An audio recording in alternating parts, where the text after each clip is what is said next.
Hey guys, this is Dude Dreamer. So this past Monday, we just found out that Undertaker's opponent for WrestleMania 30 is going to be Brock Lesnar. Now, I for one, as much as a lot of people may be feeling, is that this probably is going to be a really huge match. It's going to be a great match, in my opinion. In terms of the fact that of the dynamic of it and the history. If you guys remember back in the Ruthless Aggression era, when they had a feud, it was always Brock Lesnar on top at the time. You know what I mean? We saw that very, very bloody Hell in a Cell match, even the match before at Unforgiven.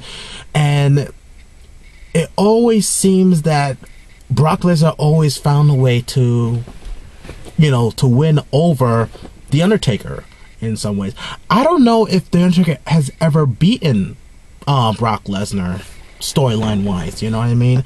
I might be wrong. It's been a while since I watched the Ruthless Aggression era, but the one match when it comes to those two that stood out in my mind is their bloody match in the Hell in a Cell. I forgot what pay-per-view it was, but by me saying Hell in a Cell, Brock Lesnar and Undertaker, you guys know what I'm talking about. So in a way, this is actually a big, huge test for The Undertaker to defend his streak at WrestleMania against the Beast Incarnate, Brock Lesnar. Now, here's where I think people are gonna say boo to me about my feelings towards how the finish should be.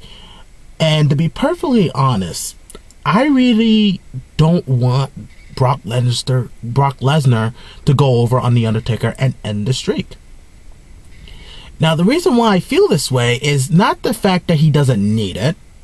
It's just the fact that I feel he don't deserve it nor earn that kind of honor.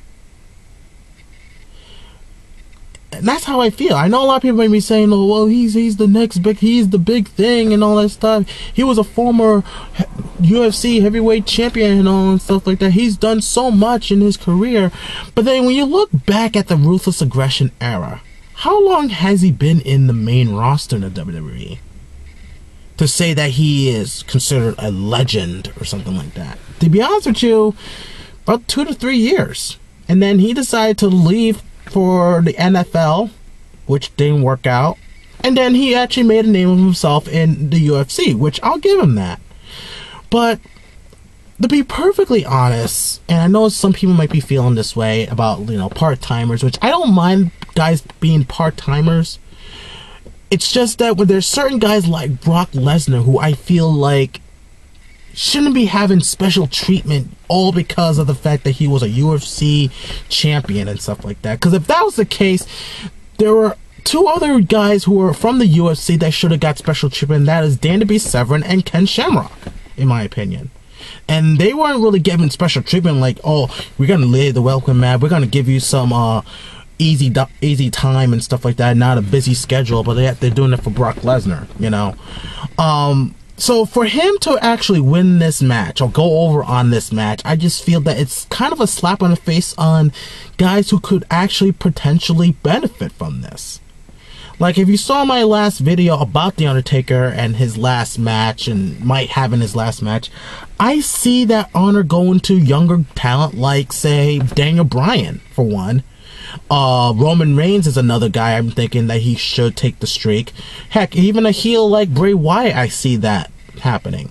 And then when it comes to veterans, passing the torch, I say John Cena.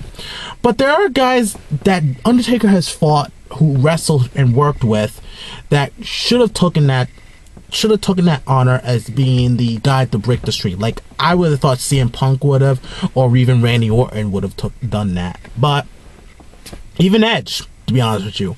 But again, it is what it is, but I just hope that the WWE does not take that route to have Brock Lesnar do it, because honestly, yes, it's good to see this guy every once in a while, but for him to actually take that mantle, I mean, that is a slap on the face to the guys that actually could potentially benefit from it. Like I said before. You know what I mean? Don't get me wrong, I'm not crapping too much on Brock Lesnar, because I still enjoy his work. But morally, he hasn't really done much in this company, in wrestling, to have him have that mantle of saying, I can come in as I please. I get to have a light schedule. You know what I mean? I mean, if it was like Chris Jericho or Rob Van Dam or even The Rock, they deserve that because they put in a lot towards the company. Whereas Brock Lesnar was only there for 2 to 3 years and won 3 championships. Yes, he done some memorable stuff, but not to the point to say that, oh, he's a great legend. You know what I mean? That's the part where I just kind of like, eh. And if the WWE is really looking for that route to have him go over on The Undertaker, then this is the time when I actually would say, WWE, are you out of your freaking mind? You know what I mean? Now, like I said, I don't dislike Brock Lesnar. I still love his matches. I still love his work. It's just having that type of an honor given to him, I just don't think he really deserves that type of honor. I don't think he actually did earn it. Yes, he had some memorable matches.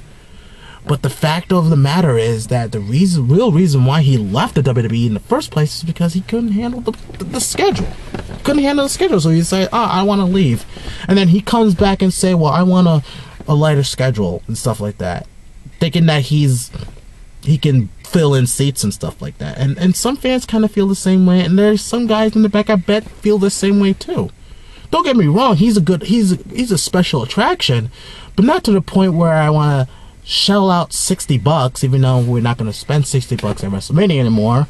It's going to be $10 if you have the WWE Network, but he's not at that level, and to me, that I would say I wouldn't just spend that much money. Guys like Hulk Hogan, The Undertaker, yes, I would gladly spend $60 or $50 to watch him at WrestleMania, but for Brock Lesnar, not really. He doesn't really do that much for me. You know what I mean?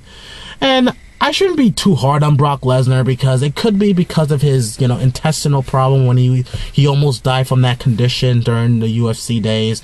Could be that why he has a light schedule, but at the same time, if you can work the way you do, I think you could handle that schedule in some capacity. Not come in like 4 or 5 times a year and then say, I'm going to take the streak away from The Undertaker or something like that. But that's my expectations on this match. I know it's going to be a great match between The Undertaker and Brock Lesnar.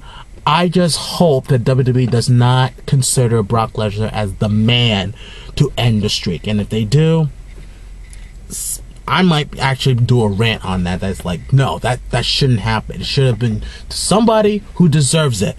Somebody who can benefit from it on the long term. And I don't see Brock Lesnar as the guy for the long term for the WWE because he's hardly even there.